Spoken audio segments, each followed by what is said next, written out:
Yes, good morning everybody. Next one is, what do you mean by conservative forces? Mention its properties. ಆಯಿತು. ಈಗ next ಏನಂದರೆ conservative forces, conservative and non conservative forces ಅಂತ ಬರುತ್ತೆ. ಆಯಿತು. Conservative forces ಅಂದರೆ the force is set to be conservative if work done by A R against the force in moving a body depends only on its initial and final position of the body. ನೋಡಿರಿ, conservative forces ಅಂದರೆ initial ಮತ್ತು final position. ನೋಡಿ, ಇದು initial ಮತ್ತು ಇದು final position of the body ಮಾತ್ರ depend ಆಗಿರುತ್ತೆ. Work done depend on initial and final position. ನೋಡಿ, ವರ್ಕ್ ಡನ್ ಮಾಡ್ಬೇಕಾದ್ರೆ ಒಂದು ಕಡೆಯಿಂದ ಇನ್ನೊಂದು ಕಡೆಗೆ ಯಾವುದೋ ಒಂದು ಆಬ್ಜೆಕ್ಟನ್ನು ಪುಷ್ ಮಾಡಿದ್ರೆ ನಮಗೆ ಇನಿಷಿಯಲ್ ಪಾಯಿಂಟು ಫೈನಲ್ ಪಾಯಿಂಟ್ ಅದ್ರ ಮೇಲೆ ಡಿಪೆಂಡ್ ಆಗುತ್ತೆ. ಅದು ವರ್ಕ್ ಡನ್. ಗೊತ್ತಾಯ್ತಾ? ಇದು work done is always A conservative forces. ಇನ್ನು ನಾನ್ ಕನ್ಸರ್ವೇಟಿವ್ ಫೋರ್ಸಸ್ ಅಂತ ಬರುತ್ತೆ, ಅದು ಇನಿಷಿಯಲ್ ಪಾತು ಮತ್ತು ಫೈನಲ್ ಪಾತ್ ಮೇಲೆ ಡಿಪೆಂಡೇ ಆಗೋದಿಲ್ಲ. ಅದು ನಾನ್ ಕನ್ಸರ್ವೇಟಿವ್ ಫೋರ್ಸಸ್ ಅಂತ. ಅದು ಆಮೇಲೆ ನೆಕ್ಸ್ಟ್ ನಿಮಗೆ ಬರುತ್ತೆ ಮುಂದೆ, ಅದು ಹೇಳ್ತೀನಿ. ಈಗ ಸದ್ಯಕ್ಕೆ ಕನ್ಸರ್ವೇಟಿವ್ ಫೋರ್ಸಸ್ ಅಂದರೆ ಏನಂತ ನೋಡೋಣ.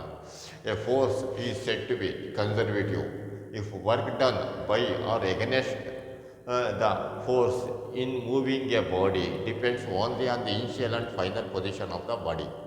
ಆಯಿತಾ? ದ ವರ್ಕ್ ಅಂದರೆ final position. Work done does not depend on nature of or the path followed by the body. ನೋಡಿ, ಇದು ವರ್ಕ್ ಡನ್ ಯಾವಾಗಲೂ ಸ್ವತಃ ನೇಚರ್ ಯಾವ ರೀತಿ ಹಿಂಗೆ ಸುತ್ಕೊಂಡು ಹೋಗ್ತಿದೆಯೋ ಅವೆಲ್ಲ ನೋಡಲ್ಲ. ಇನಿಷಿಯಲ್ಲು ಫೈನಲ್ ಪೊಸಿಷನ್ ಡಿಸ್ಪ್ಲೇಸ್ಮೆಂಟ್ ಅಷ್ಟೇ ನೋಡುತ್ತದೆ. ಹೌದಾಯ್ತಾ? ಇದು ಈಗ work done in moving A round A trip, ಅವಾಗ ಒಂದು ಹೇಳಿದ್ದೆ, ಒಂದು ಗಡಿಯಾರ ಸುತ್ತಲೂ ರೌಂಡ್ ಹೊಡೆಯುತ್ತೆ. ಅದು ಯಾವಾಗಲೂ ಸ್ವತಃ ವರ್ಕ್ ಡನ್ನು 0. ಅದು ಉದಾಹರಣೆಗೆ ಗ್ರಾವಿಟೇಷನಲ್ ಫೋರ್ಸು, ಎಲೆಕ್ಟ್ರೋಸ್ಟಾಟಿಕ್ ಫೋರ್ಸ್ ಇರುತ್ತೆ, ಅವೆಲ್ಲವೂ ಸ್ವತಃ ವರ್ಕ್ ಡನ್ ಅದೀಗ ಬರುತ್ತೆ. ಮುಂದೆ ಅದೆಲ್ಲ ಬರುತ್ತೆ ಕನ್ಸರ್ವೇಟಿವ್ ನಾನ್ ಕನ್ಸರ್ವೇಟಿವ್ ಫೋರ್ಸಸ್ ಅಂತ. ಅದಕ್ಕೆಲ್ಲ ನೆಕ್ಸ್ಟ್ ಈಗ ನೋಡೋಣ. ಈಗ ಫಸ್ಟಿಗೆ ಕನ್ಸರ್ವೇಟಿವ್ ಅಂದರೆ ಏನು ಗೊತ್ತಾಯ್ತಲ್ಲ. ಇನಿಷಿಯಲ್ ಮತ್ತು ಒಂದು final position of the body ಮೇಲೆ ಅದು ಡಿಪೆಂಡ್ ಆಗಲ್ಲ. Work done force is set to be conservative if work done by or against the force in moving a body depends only on the initial and final position of the body. ಉದಾಹರಣೆಗೆ gravitation potential energy ನೋಡಿರಿ, work done gravitational force ಇದೆ ನೋಡಿರಿ, ಇಲ್ಲಿಂದ work ಇದನ್ನೇ ಇಲ್ಲಿಂದ ಮೇಲೆ lift ತೊಗೊಂಡೋಗ್ತೀವಿ. ತೊಗೊಂಡೋಗಾಗ ಇದು initial ಮತ್ತು ಫೈನಲ್ ಪೊಸಿಷನ್ ಮೇಲೆ ಡಿಪೆಂಡ್ ಆಗಿರುತ್ತೆ. ಇದು ಸ್ಟ್ರೈಟ್ ಆಗಿರುತ್ತೆ, ಒಂದೇ ಡೈರೆಕ್ಷನ್ ಇರುತ್ತೆ. ಅವಾಗ ಏನಾಗುತ್ತೆ ಅಂದರೆ ವರ್ಕ್ ಡನ್. ಗೊತ್ತಾಯ್ತಾ?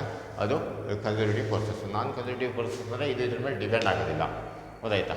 ಕೆಲವೊಂದು ಫೋರ್ಸಸ್ ಇರುತ್ತೆ, ಅದನ್ನು ಹೇಳ್ತಿದೆ. ಹಾಗೆ ಇದಾಯ್ತಾ? ಇದಕ್ಕೆ next, work done depends on initial and final positions. Work done does not depend on nature of the path followed by the body. Work done ಯಾವಾಗಲೂ ಸುತ್ತ ನೇಚರ್ ಆಫ್ ದ ನಮಗೆ ಸುಳ್ಳು ಸುತ್ಕೊಂಡೋಗಿದ್ದೆ ಅವೆಲ್ಲ ಏನು ಕೇಳೋಲ್ಲ. ಅದು ಡಿಸ್ಟೆನ್ಸ್ ಎಷ್ಟು ಟ್ರಾವಲ್ ಆಗಿದೆ ಕೇಳೋಲ್ಲ. ಡಿಸ್ಟೆನ್ಸ್ ಎಷ್ಟು ಟ್ರಾವಲ್ ಆಗಿದೆ ಅಂತ ಕೇಳಿದರೆ ಅದು ನಾನ್ ಕನ್ಸರ್ವೇಟಿವ್ ಫೋರ್ಸಸ್, ಇದು ಕನ್ಸರ್ವೇಟಿವ್ ಫೋರ್ಸಸ್. ಇದು ಗೊತ್ತಾಯ್ತಾ? ಇದು ವರ್ಕ್ ಡನ್ ಎಷ್ಟಾಗಿದೆ ಇನಿಷಿಯಲ್ ಮತ್ತು ಫೈನಲ್ ಪೊಸಿಷನನ್ನು ನಾವು ತೊಗೊಳ್ಳೋದಾದರೆ ಅದು conservative forces. Work done in moving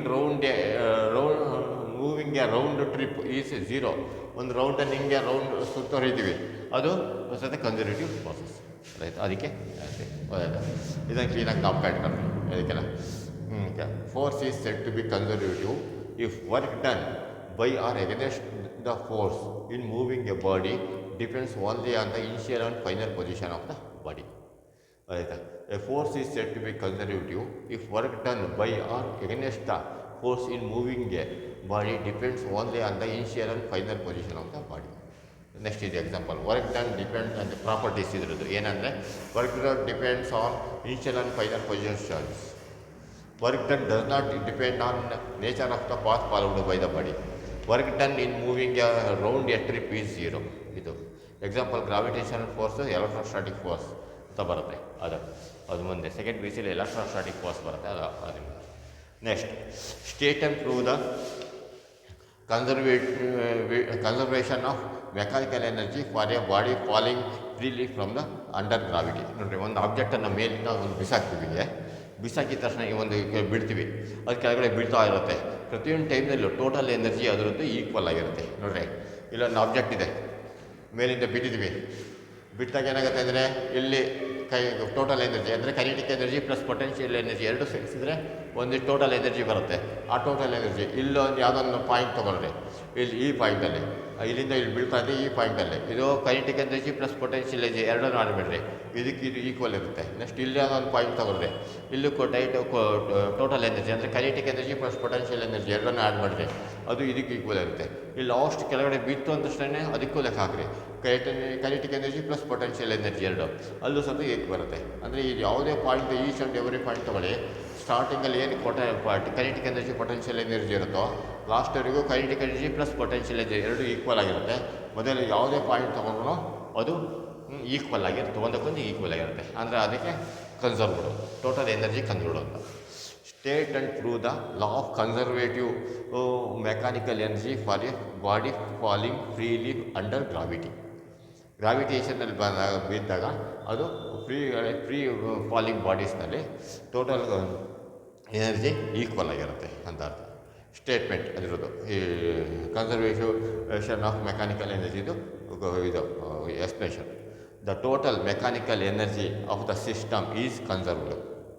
it is the work done by or against the gravitational force. ನೋಡಿ, total mechanical energy of the system is conserved. ನೋಡಿ, total energy ಈ ಪಾಯಿಂಟಲ್ಲಿ ಎಲ್ಲೇ ತೊಗೊಳ್ರಿ, total kinetic energy plus potential energy ಎರಡು ಸಹ conserved ಅಂದರೆ ಇದ್ದಷ್ಟೇ ಇರುತ್ತೆ, ಜಾಸ್ತಿನೂ ಹೋಗಲ್ಲ ಕಡಿಮೆನೂ ಹೋಗಲ್ಲ. ಹೌದಾಯ್ತಾ? It is the work done by or against the gravitation force. ಇಲ್ಲಿಂದ ನಾವು ಇಲ್ಲಿ ಹಿಂಗೆ ತೊಗೊಂಡೋದ್ರೂ ವಸ್ತುನ ಅಷ್ಟೇ ಇರುತ್ತೆ. ಪ್ರತಿಯೊಂದು ಪಾರ್ಟಿನಲ್ಲೂ ಟೋಟಲ್ ಎನರ್ಜಿ ಕನ್ಸರ್ವ್ಡ್ ಅಂದರೆ kinetic energy plus potential energy ಎರಡನ್ನೂ ಸುತ್ತ ಒಂದೇ, ಎರಡನ್ನು ಆ್ಯಡ್ ಮಾಡಿದ್ರೆ ಒಂದೇ ಇರುತ್ತೆ.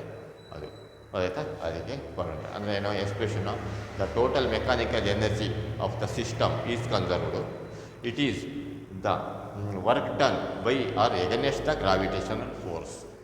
It is work or done by against the gravitation. ಅದನ್ನೇ ನಾವೀಗ ಪ್ರೂವ್ ಮಾಡಬೇಕು. ಪ್ರೂವ್ ಮಾಡೋದಂದರೆ ಏನೋ ಒಂದು ವಸ್ತು ಇದೆ ಮೇಲ್ಗಡೆ ಇಟ್ಕೊಂಡಿರ್ತೀವಿ, ಒಂದು ವಸ್ತುನ ಬಿಡ್ತೀವಿ, ಬಿಟ್ಟ ತಕ್ಷಣ ಇಲ್ಲಿ ಏನಾಗುತ್ತೆ ಅಂದರೆ kinetic energy plus potential energy ಎರಡನ್ನು ಇಲ್ಲಿ ಆಡ್ ಮಾಡ್ತೀವಿ. ಆಮೇಲೆ ಇಲ್ಲಿ ಯಾವುದೋ ಒಂದು ಪಾಯಿಂಟ್ ತೊಗೋತೀವಿ, ಇಲ್ಲೂ ಸಹ kinetic energy plus potential energy ಎರಡನ್ನು ಆಡ್ ಮಾಡ್ತೀವಿ, ಅದು ಇದಕ್ಕೆ ಈಕ್ವಲ್ ಇರುತ್ತೆ. ಜೊತೆಗೆ ಇದು ಅಷ್ಟೇ, ಇಲ್ಲ ಫೈನಲ್ ಕೆಳಗಡೆ ಬಿತ್ತು ಅಂದ ತಕ್ಷಣ kinetic energy plus potential energy ಎರಡನ್ನು ಆಡ್ ಮಾಡಿ ಇದು ನೋಡ್ತೀವಿ, ಅದು ಇದು ಈ ಪಾಯಿಂಟ್ ಮೂರು ಪಾಯಿಂಟಲ್ಲೂ ಟೋಟಲ್ ಎನರ್ಜಿ ಒಂದಕ್ಕೊಂದು ಈಕ್ವಲ್ ಇರುತ್ತೆ. ಅದನ್ನೇ ನಾವೀಗ ಪ್ರೂವ್ ಮಾಡೋದು. ಇದು ಗೊತ್ತಾಯ್ತಲ್ಲ? Total energy kinetic energy plus potential energy ಎರಡನ್ನು ಈ ಪಾಯಿಂಟಲ್ಲಿ ನೋಡ್ತೀವಿ, ಎ ಪಾಯಿಂಟಲ್ಲಿ. ಬಿ ಪಾಯಿಂಟಲ್ಲಿ total energy kinetic energy plus potential energy ಎರಡನ್ನು ಆ್ಯಡ್ ಮಾಡ್ತೀವಿ, ನೋಡ್ತೀವಿ, ಅದು ಇದಕ್ಕೆ ಈಕ್ವಲ್ ಇರುತ್ತೆ. ಇಲ್ಲಿ mgh ಬಂದಿದೆ, ಇಲ್ಲೂ ಅಷ್ಟೇ mgh ಇರುತ್ತೆ, ಇಲ್ಲೂ ಅಷ್ಟೇ mgh ಇರುತ್ತೆ. ಅಟ್ ಪಾಯಿಂಟ್ ಸಿ ಅಂತ ತೊಗೊತೀವಿ, total kinetic energy plus potential energy ಎರಡನ್ನು ಆ್ಯಡ್ ಮಾಡ್ತೀವಿ, ಹೋಗ mgh ಹೋಗ್ಬಿಟ್ಟು ಒಂದಕ್ಕೊಂದಕ್ಕೆ ಈಕ್ವಲ್ ಇರುತ್ತೆ. ನೋಡಿ, ಟೋಟಲ್ ಎನರ್ಜಿ ಇದ್ಕೊಂಡು kinetic energy plus potential energy mgh ಬರುತ್ತೆ. ಈಗ 1 2 3 ಮೂರಲ್ಲೂ ಸಹ mgh ಆನ್ಸರ್ ಬಂದಿದೆ. ಅದು ಹೆಂಗೆ ಬರುತ್ತೆ ಅಂತ ನಾವೀಗ ಬರೆಸ್ಬೇಕು. ಹೌದಾಯ್ತಾ? ಹಾಗೆ ಈಗ ಎಲ್ಲ ನೋಡಿ, ಫಸ್ಟಿಗೆ ಸ್ಟೇಟ್ಮೆಂಟ್ ಬರ್ಕೊಳ್ಳಿ. The total mechanical energy of the system is conserved. It is the work done by or against the gravitation force. ಫಸ್ಟಿಗೆ ಸ್ಟೇಟ್ಮೆಂಟ್ ಬರ್ಕೋಬೇಕು, ಆಮೇಲೆ proof. Consider a body is falling freely from the height H. But ಇಲ್ಲಿಂದ ಇಲ್ಲಿಗೆ height ಹೆಚ್ಚಿದೆ, ಗೊತ್ತಾಯ್ತು? ಇಲ್ಲಿಂದ ಇಲ್ಲಿಗೆ height ಹೆಚ್ಚಿದೆ, ಮೇಲಿಂದ ಒಂದು ವಸ್ತುನ ಬಿಡ್ತೀವಿ, ಬಿಡ್ತಾನೆ ಕೆಳಗಡೆ ಬೀಳ್ತಾ ಹೋಗುತ್ತೆ. ಈ ಪೊಸಿಷನಲ್ಲಿ ಈಗ kinetic energy plus potential energy ಎರಡನ್ನು ಈಗ ಸೇರಿಸೋಣ. ಕೈನೆಟಿಕ್ ಎನರ್ಜಿ ಎಷ್ಟಿರುತ್ತೆ ಇದಕ್ಕೆ? ಕೈನೆಟಿಕ್ ಎನರ್ಜಿ ಮೂವಿಂಗ್ ಬಾಡಿ ರೆಸ್ಟಲ್ಲಿತ್ತು ಅಂದರೆ ಅದಕ್ಕೆ ಕೈನೆಟಿಕ್ ಎನರ್ಜಿ ಇರೋಲ್ಲ, ಅದು zero. KE is equal to zero kinetic energy. Potential energy ಇದು ಗೊತ್ತಾಯ್ತಾ? ಅಟ್ ದ ಪಾಯಿಂಟ್ ಎ ಪಾಯಿಂಟ್ನಲ್ಲಿ ಕೈನೆಟಿಕ್ ಎನರ್ಜಿ ಮಾತ್ರ ಇರುತ್ತೆ, ಯಾಕಂದರೆ ಇನಿಷಿಯಲ್ ವೆಲಾಸಿಟಿ ಝೀರೋ ಇರುತ್ತೆ. ಅವಾಗ ಏನಾಗುತ್ತೆ, ಇಲ್ಲಿಂದ ವಸ್ತು ಬಿಡ್ತೀವಿ, ಬಿಟ್ಟಾಗ ಏನಾಗುತ್ತೆ, ಇಲ್ಲಿ initial velocity U is equal to zero ಇರುತ್ತೆ. ಪೊಟೆನ್ಷಿಯಲ್ ಎನರ್ಜಿನೇ ಫುಲ್ ಇರುತ್ತೆ, ಇದರಲ್ಲಿ ಎನರ್ಜಿ ಸ್ಟೋರ್ ಆಗಿರುತ್ತೆ. ಇಲ್ಲಿ ಎನರ್ಜಿ ಅಂದರೆ ಏನು? Potential energy equal to mgh, ಗೊತ್ತಾಯ್ತಾ? Kinetic energy equal to zero. ಈಗ ಟೋಟಲ್ ಎನರ್ಜಿ ಎರಡಾಗ ಹಾಕ್ತೀವಿ, kinetic energy plus potential energy. Zero plus mgh ಅಂದರೆ mgh ಬರುತ್ತೆ. ಹೈಟ್ ಅಂದರೆ ಹೈಟ್ ಆಫ್ ದ ಇದ್ರದ್ದು ಹೈಟ್ ಆಫ್ ದ ಆಬ್ಜೆಕ್ಟ್. ಈಗ ಈ ಪಾಯಿಂಟಲ್ಲಿ ನೋಡೋಣ, ಇಲ್ಲಿಂದ ಎಲ್ಲಿಗೆ ಹೈಟ್ ಇದೆ, ಇಲ್ಲಿಂದ ಎಲ್ಲಿಗೆ ಎಷ್ಟು ಎಕ್ಸ್ ಅನ್ನೋ ಡಿಸ್ಟೆನ್ಸ್ ಟ್ರಾವೆಲ್ ಮಾಡ್ತವೆ. ಅವಾಗ ಉಳಿದಿರೋ ಡಿಸ್ಟೆನ್ಸ್ ಎಷ್ಟಾಗುತ್ತೆ? ಹೆಚ್ಚಿನಲ್ಲಿ ಎಕ್ಸನ್ನು ಕಳೀತೀವಿ. ಇಲ್ಲಿಂದ ಇಲ್ಲಿ ಹೆಚ್ಚಿದೆ, ಇಲ್ಲಿಂದ ಇಲ್ಲಿರೋಲ್ಲ ಲೆಸ್ ಮಾಡಿದಾಗ ಇಲ್ಲಿಂದ ಇಲ್ಲಿಗೆ ನಮಗೆ ಹೈಟ್ ಎಷ್ಟು ಸಿಗುತ್ತೆ, ಗೊತ್ತಾಯ್ತಾ? ನೋಡಿರಿ, ಇಲ್ಲಿಂದ ಇಲ್ಲಿಗೆ ಎಕ್ಸ್ ಇದೆ, ಇಲ್ಲಿಂದ ಇಲ್ಲಿಗೆ ಇಲ್ಲಿರುವ ಹೈಟಲ್ಲಿ ಇದನ್ನು ಕಳೀತೀವಿ, ಇದನ್ನು ಮೈನಸ್ ಮಾಡ್ತೀವಿ, ಮಾಡಿದಾಗ H ಮೈನಸ್ ಎಕ್ಸ್ ಬರುತ್ತೆ. ಆಯಿತಾ? ಹಾಂ. ಈಗ ಅಟ್ ಪಾಯಿಂಟ್ ಬಿ ಅನ್ನೋ ಪಾಯಿಂಟಲ್ಲಿ ನೀವು ನೋಡಿರಿ, ಈಗ potential energy is equal to m G h formula ಇದೆ. M g mass into acceleration due to gravity into height. ಈ ಪಾಯಿಂಟಲ್ಲಿ ಅಂದರೆ ಉಳಿದಿರೋ ಪಾಯಿಂಟ್ ಇಲ್ಲಿಂದ ಎಲ್ಲಿಗೆ ಬರಬೇಕು ಅಂದರೆ ಎಷ್ಟು ಇರುತ್ತೆ ಹೈಟ್ ಅಂದರೆ ಹೆಚ್ ಮೈನಸ್ ಎಕ್ಸ್ ಇರುತ್ತೆ. M g into h minus X. ಈ ಎಮ್ ಜಿಯಿಂದ ಇದನ್ನು ಮಲ್ಟಿಪ್ಲೈ ಮಾಡ್ತೀವಿ. ಎಮ್ ಜಿ ಹೆಚ್ ಮೈನಸ್ ಎಮ್ ಜಿ ಎಕ್ಸ್ ಎರಡು ಬರುತ್ತೆ. ಆಯಿತಾ? ನೆಕ್ಸ್ಟ್ ಕೈನೆಟಿಕ್ ಎನರ್ಜಿ ಏನಂತ ಹೇಳಿದ್ರೆ ಇಲ್ಲಿಂದ ಮೂವಿಂಗ್ ಬಾಡಿ ಇರುತ್ತೆ. ಕೈನೆಟಿಕ್ ಎನರ್ಜಿ ಅಂದರೆ ಫೈನಲ್ ವೆಲಾಸಿಟಿ ಇಲ್ಲಿಗೆ ಎಷ್ಟು ಬರುತ್ತೋ ಮಾಸ್ ಇಂಟು ಇದು ಫಾರ್ಮುಲಾ ಪ್ರಕಾರ ಕೈನೆಟಿಕ್ ಎನರ್ಜಿ ಕೊಟ್ಟು ಹಾಫ್ ಎಮ್ ವಿ ಸ್ಕ್ವೇರ್. ಗೊತ್ತಾಯ್ತಾ? ವಿ ಸ್ಕ್ವೇರ್ ಇಲ್ಲಿಂದ ಇಲ್ಲಿ ಬೀಳ್ತಾ ಇರುತ್ತಲ್ಲ ಅವಾಗ ಹೈಟು ಇವಾಗ ಇಲ್ಲಿಗಂತಂದರೆ ಇಲ್ಲಿ ಇನಿಷಿಯಲ್ ವೆಲಾಸಿಟಿ 0 ಇರುತ್ತೆ. ಇಲ್ಲಿಂದ ಬಿಟ್ಟಿದ್ದು ನಮಗೆ ಮಧ್ಯದಲ್ಲಿ ಬೇಕು. ಅವಾಗ ಏನಾಗುತ್ತೆ ಅಂದರೆ initial velocity 0, kinetic energy half M V square ಆಗುತ್ತೆ. ನಾವೀಗ ವಿ ಕಂಡುಹಿಡಿಬೇಕು. ಫೈನಲ್ ವೆಲಾಸಿಟಿ ಇಲ್ಲಿ ಬಂದ ಫೈನಲ್ ವೆಲಾಸಿಟಿ ಎಷ್ಟಿದೆ ಅಂತ. ಅವಾಗ ಏನಾಗುತ್ತೆ ಅಂದರೆ we know that V square is equal to you square plus 2gx. ಗೊತ್ತಾಯ್ತಾ? ಅದಕ್ಕೆ V square is equal to you square plus 2gx. U is equal to 0 ಇರುತ್ತೆ, 2gx ಹೀಗೆ ಇರುತ್ತೆ. ಅವಾಗ V square is equal to 2gx ಬರುತ್ತೆ. V square ಬೆಲೆ 0 ಇಂದ final velocity 2gx ಇದೆ. ಈ ವಿ ಸ್ಕ್ವೇರನ್ನು ತೆಗೆದು ಮತ್ತು ಇದಕ್ಕೆ ಸಬ್ಸ್ಟಿಟ್ಯೂಟ್ ಮಾಡ್ತೀವಿ ಕೆ ಇದೆ ಕೈನೆಟಿಕ್ ಎನರ್ಜಿಗೆ. ಅಂದರೆ half M V square k is equal to half m ಇರುತ್ತೆ. ವಿ ಸ್ಕ್ವೇರ್ ಬದಲಿ ವೆಲಾಸಿಟಿ ಸ್ಕ್ವೇರ್. ಹೌದಾಯ್ತಾ? ಅದಕ್ಕೆಲ್ಲ ವೆಲಾಸಿಟಿ ಸ್ಕ್ವೇರ್ ಇರುತ್ತೆ.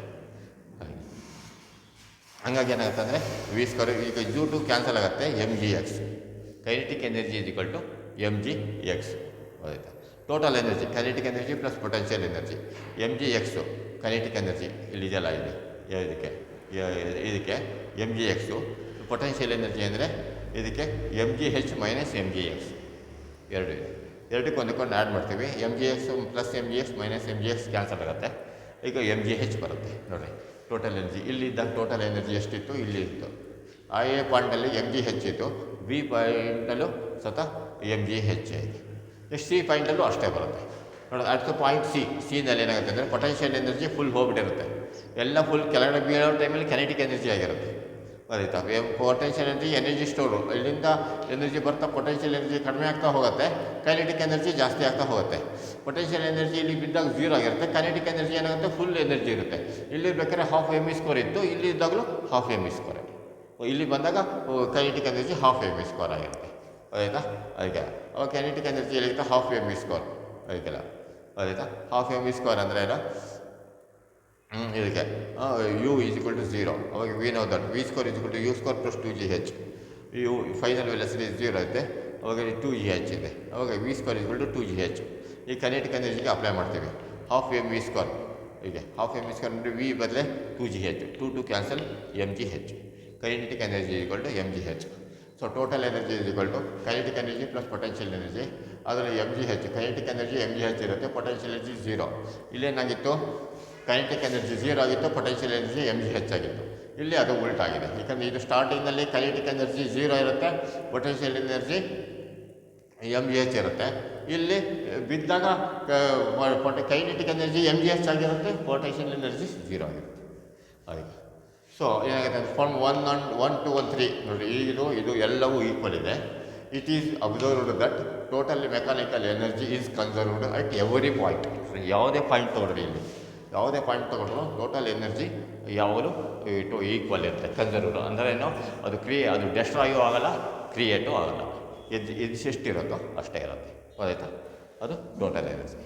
ಇದನ್ನು ಕ್ಲೀನಾಗಿ ಬರ್ಕೊಂಡ್ರೆ ನೋಡಿರಿ. At A point A kinetic energy 0 ಇರುತ್ತೆ, potential energy m G h ಇರುತ್ತೆ. Total energy kinetic energy plus potential energy K E ಅದು 0 ಇರುತ್ತೆ, potential energy m g s ಇರುತ್ತೆ. ಆನ್ಸರ್ ಎಮ್ ಜಿ ಎಸ್ ಬರುತ್ತೆ. ನೆಕ್ಸ್ಟ್ ಈ ಪಾಯಿಂಟಲ್ಲಿ ತೊಗೊಬೇಕು. ನೆಕ್ಸ್ಟ್ ನೋಡಿ ಎ ಪಾಯಿಂಟು, ಆಮೇಲೆ ಬಿ ಪಾಯಿಂಟು, ಆಮೇಲೆ ಸಿ ಪಾಯಿಂಟ್. ಬಿ ಪಾಯಿಂಟ್ನಲ್ಲಿ potential energy m g into h minus x, h ಬದಲು ಹೆಚ್ ಮೈನಸ್ ಎಕ್ಸ್ ಬರುತ್ತೆ. ಹೀಗೆ ಅವಾಗ ಇದನ್ನು ಎಕ್ಸ್ಪೆಂಡ್ ಮಾಡ್ಕೊಬೇಕು. ಎಮ್ ಜಿ ಹೆಚ್ minus M G X. Kinetic energy half M V square. ಇಲ್ಲಿಗೆ ಬರೋಷ್ಟೊತ್ತಿಗೆ ಹಾಫ್ ಎಮ್ ವಿ ಸ್ಕ್ವೇರ್ ಇರುತ್ತೆ. ನಮಗೆ ಯು ಇಸ್ ಈಕ್ವಲ್ ಟು 0 ಇರುತ್ತೆ. ವಿ ಎಷ್ಟು ಅಂತ ನಮಗೆ ಬೇಕು, ವಿನ ಇನ್ ಟರ್ಮ್ಸ್ ಆಫ್ ಹೈಟ್ನಲ್ಲಿ ಬೇಕು. ಗೊತ್ತಾಯ್ತಾ? ಹಾಗಾಗಿ acceleration due to gravity distance ಮೇಲೆ. ಅವಾಗ ಏನಾಗುತ್ತದೆ V square is equal to you square minus 2gx. V square is equal to 0 square minus 2gx. U ಅಂದರೆ 0, ಅವಾಗ 2gx ಅಲ್ಲಿ ಬರುತ್ತೆ. ನೆಕ್ಸ್ಟ್ ಈಗ ಪೊಟೆನ್ಷಿಯಲ್ ಈ ಕೈನೆಟಿಕ್ ಎನರ್ಜಿ ಇದನ್ನು ಸಬ್ಸ್ಟಿಟ್ಯೂಟ್ ಮಾಡ್ತೀವಿ. ಏಕೆ ವಿ ಕೈ ಇಸ್ಕೊಂಡು ಹಾಫ್ ಎಮ್ ವಿ ಸ್ಕ್ವೇರ್ ಬದಲಿ 2gx ಇದೆ, 2gx ಹಾಕಿದ್ವಿ, 2 ಕ್ಯಾನ್ಸಲ್ ಎಮ್ ಜಿ ಎಕ್ಸ್ ಬಂತು. Total energy m G x plus m G ಹೆಚ್ ಮೈನಸ್ ಎಮ್ ಜಿ ಎಕ್ಸ್ ನೋಡಿರಿ. ಈ ಆನ್ಸರನ್ನು ತೆಗೆದು ಕೈನೆಟಿಕ್ ಎನರ್ಜಿ ಹಾಕಿದೆ. ಪೊಟೆನ್ಷಿಯಲ್ ಎನರ್ಜಿ ಇದೆಯಲ್ಲ ಆನ್ಸರ್, ಇದನ್ನು ತೆಗೆದು ಎಮ್ ಜಿ ಹೆಚ್ ಮೈನಸ್ ಎಮ್ ಜಿ ಎಕ್ಸನ್ನು ಇದಕ್ಕಾಗಲ್ಲ ಪೊಟೆನ್ಷಿಯಲ್ ಎನರ್ಜಿ. ಆನ್ಸರ್ ನಮಗೆ ಎಮ್ ಜಿ ಹೆಚ್ ಬಂತು. ನೆಕ್ಸ್ಟ್ ಅಟ್ ದ ಪಾಯಿಂಟ್ ಸಿನಲ್ಲಿ ಏನಾಗುತ್ತೆ ಅಂದರೆ ಪೊಟೆನ್ಷಿಯಲ್ ಎನರ್ಜಿ ಇಲ್ಲಿ 0 ಇರುತ್ತೆ. Kinetic energy half M V square ಇರುತ್ತೆ. ವಿ ಸ್ಕ್ವೇರ್ ಇಟ್ಕೊಂಡು u square minus 2 plus 2gh formula ಹಾಕೊಂಡೆ 0 ಸ್ಕ್ವೇರ್ 2gh, ವಿ ಸ್ಕ್ವೇರ್ ಇಸ್ಕೊಂಡು 2gh ಗೊತ್ತಾಯ್ತಾ. 2gh ಆಗುತ್ತೆ ಅಂದರೆ ಅವಾಗ ಕೆ ಇಸ್ಕೊಂಡು half M V square, v square ಬಂದು 2gh ಹಾಕೊಂಡೆ 2 ಕ್ಯಾನ್ಸಲ್ ಆಯಿತು, ಮತ್ತು ಎಮ್ ಜಿ ಹೆಚ್ ಬಂತು. ಇವಾಗ 3 ಈಕ್ವೇಷನ್ ಫ್ರಮ್ 1 to 1 3 ನೋಡಿ. ಟೋಟಲ್ ಎನರ್ಜಿ ಅಂದರೆ ಏನು? K kinetic energy plus potential energy, ಇದು m G h. Equation 3 1 equation 1 equal to 1 equation 2 equal to 1 equation 3 from 1 to 3 ಮೂರಿಂದ ಏನಾಗುತ್ತೆ ಅಂದರೆ it is observe that total mechanical energy is conserved at every point. 3 ಪಾಯಿಂಟಲ್ಲೂ total energy conserved ಆಗಿದೆ ಆಯಿತಾ. ಅದನ್ನು ಕ್ಲೀನಾಗಿ ಇದನ್ನು ಡ್ಯೂರೇಷನನ್ನು ನೋಡ್ಕೊಂಡಾಗ ಒಂದ್ಸರಿ ನೋಟ್ಸಲ್ಲಿ ಒಂದ್ಸರಿ ನೋಡ್ಕೊಂಬರ್ರಿ, ಆಮೇಲೆ ನೋಡ್ಕೊಂಡು ಒಂದ್ಸರಿ ನೋಡ್ಕೊಳ್ಳೋದಿದ್ದಂಗೆ ಒಂದ್ಸರಿ ರಫಲ್ಲಿ ಬರೀರಿ. Mention the various forms of energy. Different form of energy ಅದಂದರೆ heat energy, chemical energy, electrical energy, nuclear energy. ಇದು ಫಸ್ಟ್ ಪಾಠದಲ್ಲೇ ಬಂದಿತ್ತು ಡಿಫ್ರೆಂಟ್ ಟೈಪ್ಸ್ ಆಫ್ ಎನರ್ಜೀಸ್. ಅದು heat energy, chemical energy, electrical energy, nuclear energy. State and explain mass energy relation. ಐನ್ಸ್ಟೈನಿನ mass energy relation ಏನು ಅಂತ ಆಯಿತಾ. Einstein mass energy relation ಅಂದರೆ ಏನೋ ಈಜ್ಗಳು ಟು ಎಮ್ ಜಿ ಸ್ಕ್ವೇರ್ ಅಂದರೆ ಈಜ್ಗಳು ಟು ಏನೋ ಇ ಅಂದರೆ ಎನರ್ಜಿ ಈಕ್ವಲೆನ್ಸ್, ಎಮ್ ಅಂದರೆ ಮಾಸು, ಸಿ ಅಂದರೆ speed of light. Energy mass relation ಆಯಿತಾ ಇದು. Next state the principle of conservation of energy. ಅದನ್ನೇ ಏನು ಮಾಡೋದು ಇದಕ್ಕೆ. Energy neither be created nor be destroyed but it can be transformed from one form to another form. Total energy is always conserved in a system. ನೋಡಿ, energy neither be created nor be destroyed. ಇದನ್ನು create ಮಾಡೋಕ್ಕೋಗಲ್ಲ, ಇದನ್ನು destroy ಮಾಡೋಕ್ಕೋಗಲ್ಲ. It can only B transferred from one form to another form. ಒಂದು ಮಾಸಿಂದ energy velocity of ಲೈಟಾಗಿ convert ಆಗುತ್ತೆ, ಲೈಟಿಂದ ಮಾಸಾಗಿ ಕನ್ವರ್ಟ್ ಆಗುತ್ತೆ, ಒಟ್ಟಿಗೆ ಒಂದು ಫಾರಮಿಂದ ಇನ್ನೊಂದು ಫಾರಮಿಗೆ ಕನ್ವರ್ಟ್ ಆಗುತ್ತೆ. ಗೊತ್ತಾ? The total energy is always conserved in the system. Total energy ಇದೆಯಲ್ಲ ಒಂದು ಸಿಸ್ಟಮ್ ಒಳಗೆ, ಅದು ಫುಲ್ಲು ಯಾವುದಕ್ಕೆ ಲಾಸು ಆಗೋಲ್ಲ, ಅದು ಗೇಯ್ನೂ ಆಗೋಲ್ಲ, ಇದ್ದಷ್ಟೇ ಇರುತ್ತೆ. ಒಂದು ಫಾರ್ಮಿಂದ ಇನ್ನೊಂದು ಫಾರ್ಮಿಗೆ ಕನ್ವರ್ಟ್ ಆಗ್ತಿರುತ್ತೆ ಅಷ್ಟೇ. ಈಗ ಇದು ಗೊತ್ತಾಯ್ತಲ್ಲ, ಇದು ಟೋಟಲ್ ಎನರ್ಜಿ ಸಿಸ್ಟಮ್ ಬರೀತೆ. ಇದನ್ನು ಕೇಳ್ತಾರೆ, principle of conservation of energy ಇದೆ. Energy neither be created nor be destroyed but it can be transformed from one form to another. Total energy is always conserved. ಇಷ್ಟನ್ನು ಕ್ಲೀನಾಗಿ ಬರೀಬೇಕು. Next power. ನೋಡ್ರಿ, energy chapter ಆಯಿತು. Next power ಅಂದರೆ ಏನು? Rate of doing work. ಒಂದು power ಅಂದ್ರೇನು? Rate of doing work. ಒಂದು ಎಷ್ಟು ತನಕ ಆಗಾನೆ ಕೆಲಸ ಮಾಡ್ತಾನೆ ಅಂತ, ಅದಕ್ಕೆ ನಾವು rate of doing work is called power. Power ಅಂದರೆ ಏನು? Work by time. ವರ್ಕ್ ಅಂದರೆ ವರ್ಕ್ ಡಿವೈಡೆಡ್ ಬೈ ಟೈಮ್ ಅಂತಂದರೆ ಅದು ವರ್ಕ್ ಆಗುತ್ತೆ. ಉದಾಹರಣೆಗೆ ಏನಾಗುತ್ತೆ ಅಂದರೆ, ಒಂದು ವಸ್ತು ಇರುತ್ತೆ, ದೊಡ್ಡ ವೆಯ್ಟ್ ಲಿಫ್ಟಿಂಗ್ ನಲ್ಲಿ ನೋಡಿದ್ದೀರ. ವೆಯ್ಟ್ ಲಿಫ್ಟಿಂಗಲ್ಲಿ ಒಬ್ಬ ಚೆನ್ನಾಗಿ 3 ಜನ ಇರ್ತಾರೆ.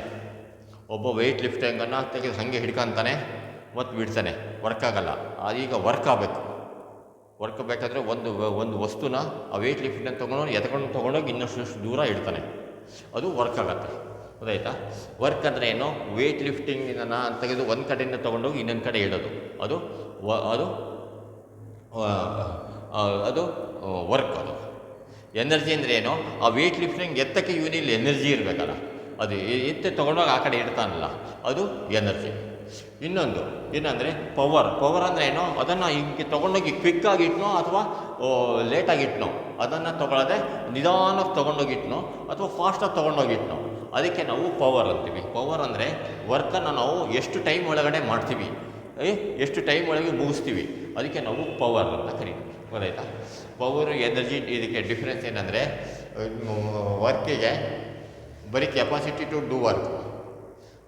ಇದು ಎನರ್ಜಿ ಅಂದರೆ ಕೆಪಾಸಿಟಿ ಟು ಡೂ ವರ್ಕ್ ಅಂದರೆ ಫೋರ್ಸ್ ಇಂಟು ಡಿಸ್ಪ್ಲೇಸ್ಮೆಂಟ್. ನೋಡ್ರಿ, ಒಂದು ವೆಯ್ಟ್ ಲಿಫ್ಟಿಂಗ್ ಏನಿರುತ್ತೆ ಅದನ್ನು ತೊಗೊಂಡೋಗಿ ಇನ್ನೊಂದು ಕಡೆ ತೊಗೊಂಡೋಗಿ ಇಡಬೇಕು, ಅದಕ್ಕೆ ಫೋರ್ಸ್ ಅಪ್ಲೈ ಮಾಡಿ ತೊಗೊಂಡೋಗಿ ಆ ಕಡೆ ಇಡ್ತಾನೆ, ಅದು ವರ್ಕ್.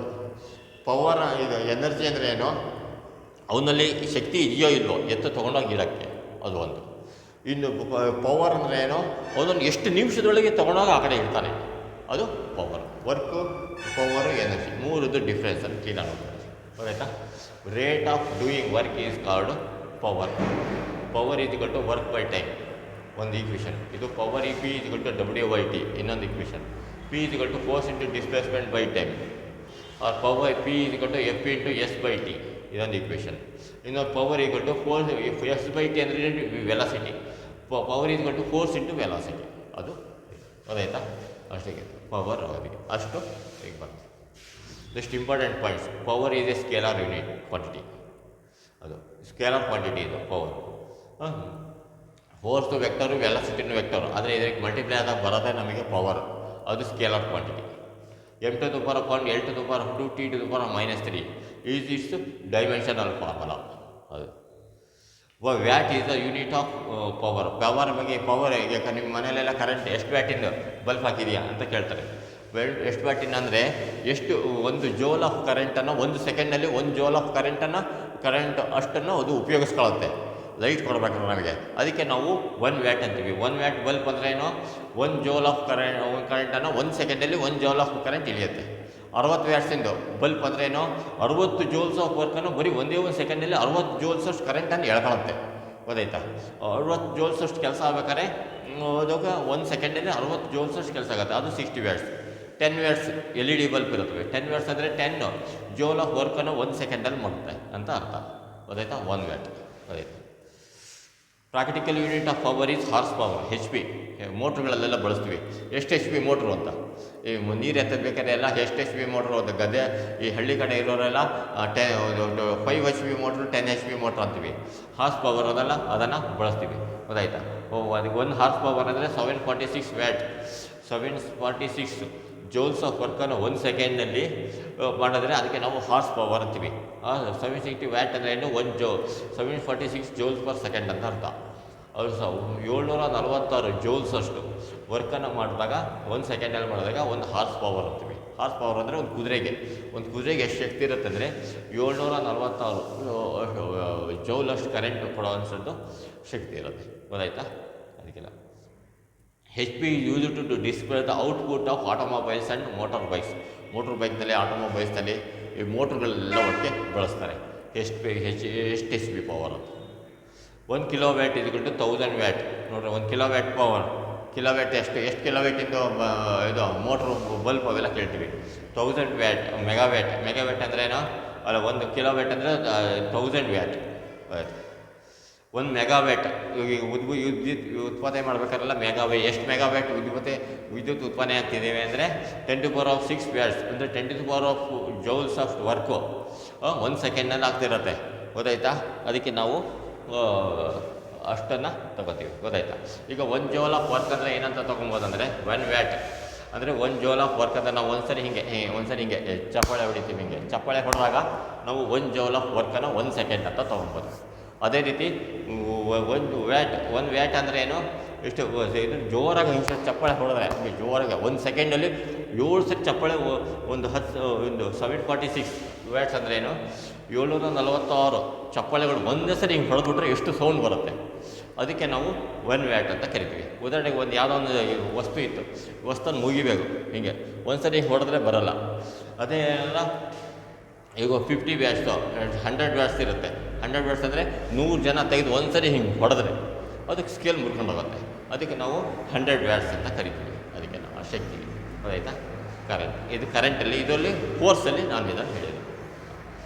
1 ಮೆಗಾವ್ಯಾಟ್ ಇದುಗಳು 1 MW ಅಂತ ಕರಿತೀವಿ. 10⁶ ವ್ಯಾಟ್ಸ್.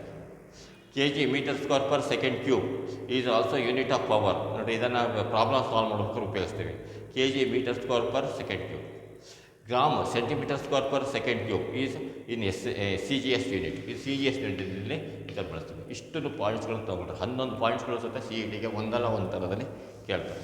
ಇವು ಭಾಳ ಇಂಪಾರ್ಟೆಂಟ್ ಆಗಿದೆ. ಗೊತ್ತಾಯ್ತಾ. ನೆಕ್ಸ್ಟ್ ಈ ಸರಿ ಮೆಮೊರೈಸಿಂಗ್ ಪಾರ್ಟ್, ಇದನ್ನು ನಿಮಗೆ ಇನ್ನೂ ತುಂಬ ಚೆನ್ನಾಗಿ ಕೇಳ್ತೀವಿ. ಇದಕ್ಕೆಲ್ಲ ಈಗ ಇದು ಗೊತ್ತಾಯ್ತಲ್ಲ, ಇದು a force is set to be conservative ಅಂದರೆ ಏನು, what you mean by conservative forces ಅಂತ ಕೇಳ್ತಾರೆ. A force is set to be conservative if work done by or against the force is moving in a body depends only on the initial and final position of the body. A work is set to be conservative if work done by or against the force in moving a body depends only on initial and final position of the body. A force is said to be conservative if work done by or against the force in moving a body depends only on the initial and final position of the body. ಗೊತ್ತಾಯ್ತಾ? ಅದಕ್ಕೆ ಅದು ಆಗಿರುತ್ತೆ. Next ಇನ್ನೊಂದೇನೆಂದರೆ ಈಗ next properties. ಅದಕ್ಕೆ work done depend on initial and final positions. Work done depends on initial and final positions. Work done depends on initial and final positions. Work done does not depend on nature of the path followed by the body. Work done does not depends on nature of the path followed by the body. Work done does not depends on nature of the path followed by the body. Work done in moving around a trip is zero. Work done in moving a round trip is zero. Work done in moving a round trip is zero. Example, gravitational force, electrostatic force. Right. Next, state and prove the, ಇದನ್ನು ಸರಿ ನೋಡ್ಕೊಂಡು ಒಂದ್ಸರಿ ಬರೀ. State and prove the law of conservation of mechanical energy for a body falling freely under gravity. ಗೊತ್ತಾಯ್ತಾ? ಅದಕ್ಕೆ state and prove the law of conservation of mechanical energy for a body falling freely under gravity. Next is total mechanical energy of the system is conserved. It is the work done by or against the gravitational force. Total mechanical energy of the system is conserved. It is the work done by or against the gravitational force. The total mechanical energy of the system is conserved. It is the work done by or against the gravitational force. Next is equation bari. Consider a body falling freely from at position A. The kinetic energy 0, potential energy mgh ಆಗುತ್ತೆ. Total energy mgh. At point B, potential energy mg into h minus x. ಅದಕ್ಕೆ mgh minus x. Kinetic energy half m square. ಇದಕ್ಕೆ substitute ಮಾಡೋಣ. V square is equal to you square plus 2gx ಅಲ್ಲಿ V square is equal to 2gx ಬರುತ್ತೆ. ಇದನ್ನು substitute ಮಾಡಿದಾಗ ನಮಗೆ kinetic energy ಬರುತ್ತೆ. Total energy ಇದು ಕ್ಯಾನ್ಸಲ್ ಆಗುತ್ತೆ, ಅವಾಗ mgh. At point C, potential energy is equal to K is equal to half M V square, U ಅಂದರೆ 0, ಅವಾಗ V square is equal to you square plus 2gx, ಅವಾಗ ಏನಾಗುತ್ತೆ V square is equal to 2gh. ಅಂದರೆ kinetic energy is equal to mgh. ಗೊತ್ತಾಯ್ತಾ? ಅವಾಗ total energy ಕಾನ್ಸರ್ವ್. ಗೊತ್ತಾಯ್ತಾ? ಇದಕ್ಕೆ ಅಂದರೆ ಟೋಟಲ್ ಎನರ್ಜಿ ಮೇಲಿಂದ ಯಾವುದೇ ಒಂದು ವಸ್ತು ತೊಗೊಂಡೋಗಿ ಕೆಳಗಡೆ ಬೀಳ್ತಾ ಇದ್ರು ಅದನ್ನು ನಾವು ಅದರ ಎನರ್ಜಿ ಒಂದೇ ಇರುತ್ತೆ ಅಂತ ಅರ್ಥ. ಉದಾಹರಣೆಗೆ ಏನಾಗುತ್ತೆ ಅಂದರೆ ಇದಕ್ಕೊಂದು ಜೋಕ್ ಇರುತ್ತೆ. ಇದಕ್ಕೊಂದು ಒಳ್ಳೆ ಜೋಕ್ ಏನಂದರೆ, ಗುಂಡ ಏನು ಮಾಡ್ತಾನೆ, ಫುಲ್ 5 ಅಷ್ಟರ ಮೇಲ್ಗಡೆ ಇರುತ್ತೆ, ಮೇಲ್ಗಡೆಯಿಂದ ಕೂತಿರ್ತಾನೆ, ಅಲ್ಲೊಂದು ನಾಯಿ ಮರಿ ಇರುತ್ತೆ, ಅದನ್ನು ತೆಗೆದು ಕೆಳಗಡೆ ಬಿಡೋ ಅಂತಾರೆ. ಅವಾಗ ಏನು ಮಾಡ್ತಾನೆ, ನೋಡ್ತಾನೆ ನಾಯಿಗೆ ಒಳ್ಳೆ ಚೆನ್ನಾಗಿ ಚುರುಕಾಗಿರುತ್ತೆ, ಎನರ್ಜಿ ಇದೆ ಅಂತಾನೆ.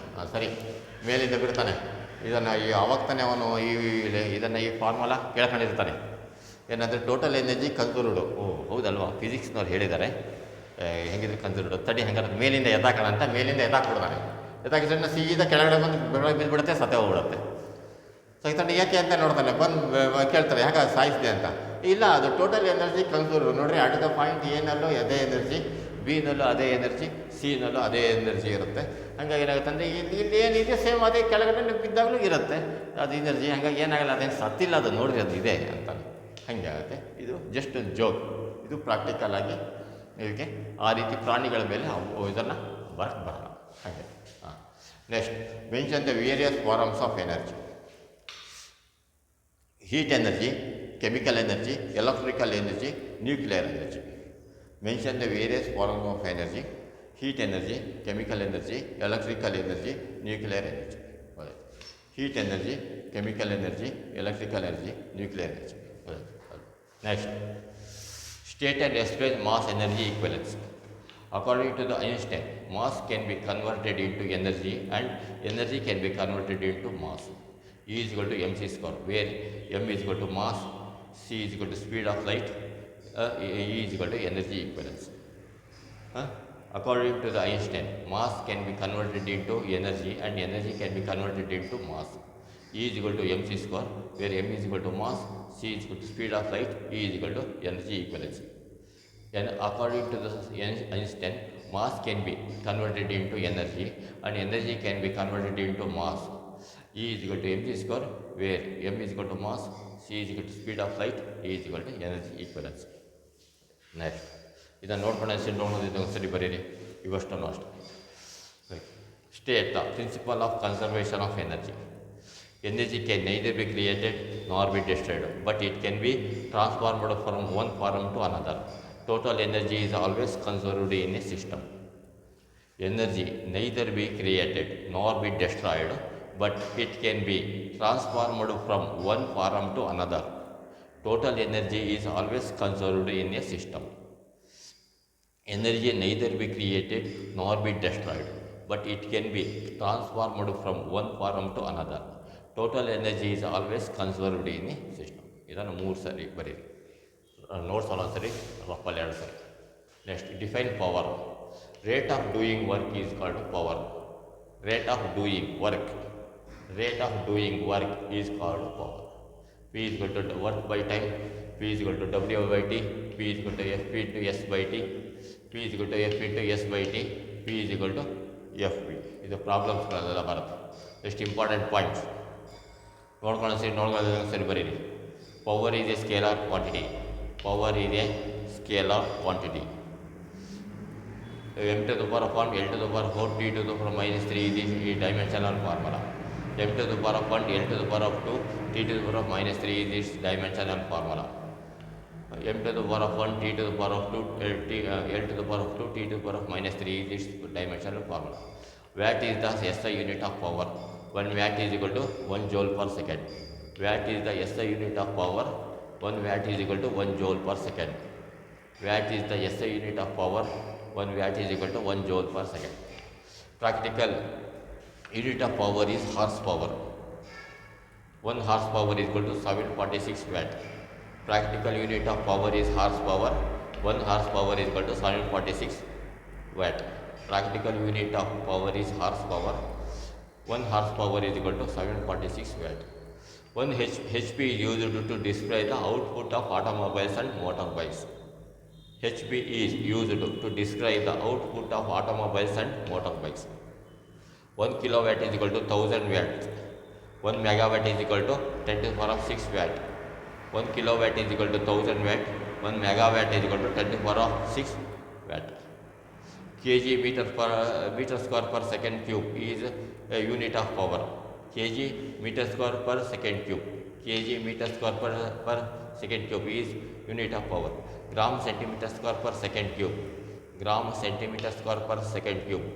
Gram centimeter square per second cube is in SI unit. ಇಷ್ಟನ್ನು ಕ್ಲೀನಾಗಿ ನೀವು ರಫಲ್ಲಿ ನೋಡ್ಕೊಳ್ದಂಗೆ ಬರೀರಿ. ಆಮೇಲೆ ನೋಟ್ಸಲ್ಲಿ ಕ್ಲೀನಾಗಿ ಇದನ್ನು ಬರ್ಕೊಳ್ರಿ. ಓದಿದ್ದಾನೆ ಒಂದು 2 ಸರಿ 3 ಸರಿ ಓದಿ. ಈಗೆಲ್ಲ ಕೇಳಿದ್ದೀರಾ, ಇನ್ನು ಓದಿದರೆ ನಿಮಗೆ ಅನುಕೂಲ ಆಗುತ್ತೆ. ಓಕೆ, ಚೆನ್ನಾಗಿದ್ದಾನೆ.